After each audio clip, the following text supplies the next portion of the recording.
নমস্কার সকলকে, শুভ দুপুর। দেখুন নির্জন স্নিগ্ধ ছায়ায় বক তার মাছ শিকারে ব্যস্ত।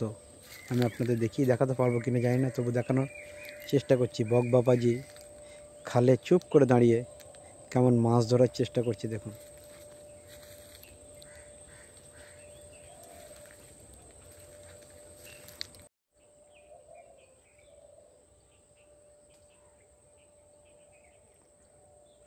দেখতে পাচ্ছেন খালে চুপটি করে সন্তর্পণে এগিয়ে গিয়ে মাছ ধরার জন্য।